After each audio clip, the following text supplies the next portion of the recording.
आइए स्टूडेंट, अब हम शॉर्ट क्वेश्चंस को सॉल्व करते हैं चैप्टर नंबर 14 के, जिसमें पहला शॉर्ट क्वेश्चन है list 2 main sources of acid rain. आपको बताना है कि एसिड रेन के कौन से मेन सोर्सेज हैं। तो स्टूडेंट सल्फर डाइऑक्साइड जो कि सल्फर ट्राइऑक्साइड में कन्वर्ट होती है और सल्फ्यूरिक एसिड बनाती है, पहला सोर्स तो आप ये लिख लेंगे।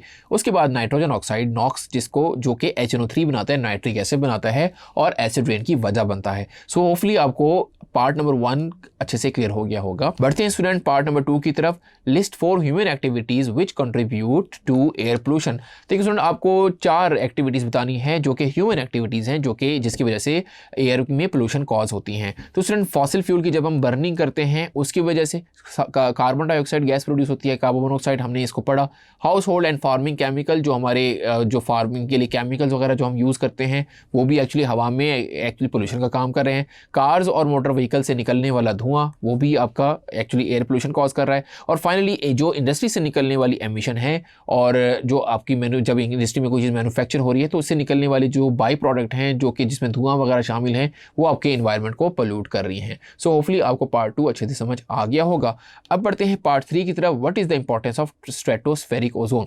आपको स्टूडेंट बताना है कि जो स्ट्रेटोस्फेरिक ओजोन है, यानी स्ट्रेटोस्फेयर जो रीजन है उसमें ओजोन लेयर है, उसकी एक्चुअली इंपॉर्टेंस क्या है। तो स्टूडेंट हमने देखा कि अगर ये ओजोन लेयर होती है तो इसके साथ अल्ट्रावायलेट रेट आके एब्जॉर्ब हो जाती हैं। सो मैंने आपको रिएक्शन बताया था कि O3 जो है वो रिएक्ट करता है अल्ट्रावायलेट रेडिएशन के साथ और अपने आप को कन्वर्ट करता है O2 और ऑक्सीजन के अंदर।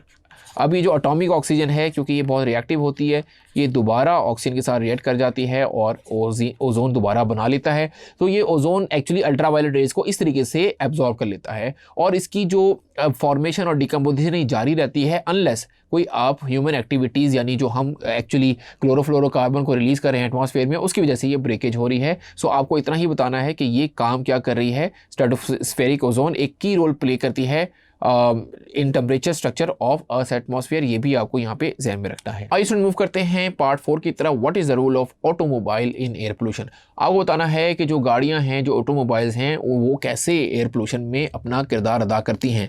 तो स्टूडेंट हमने देखा कि जो एमिशन है, जिसकी जब पेट्रोल की बर्निंग होती है, डीजल की बर्निंग होती है, ये कोई और फ्यूल की बर्निंग होती है तो उसमें कार्बन मोनोऑक्साइड बनती है, नाइट्रोजन के ऑक्साइड बनते हैं, कुछ अनबर्न्ड हाइड्रोकार्बन भी वहाँ पर रह जाते हैं, पार्टिकुलेट मैटर बनते हैं। सो ये सारे एक्चुअली क्या करते हैं, एयर की पोल्यूशन का बायस हैं। सो आपने इसी तरीके से इसका आंसर यहाँ पे लिख देना है। होपफुली आपको अच्छे से समझ आ रहा होगा।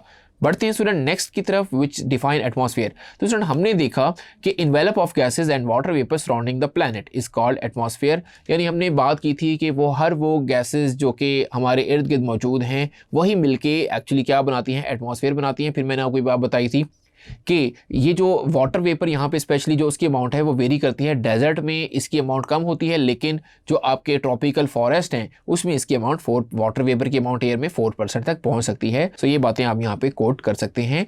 होपफुली आपको ये समझ आ रहा होगा।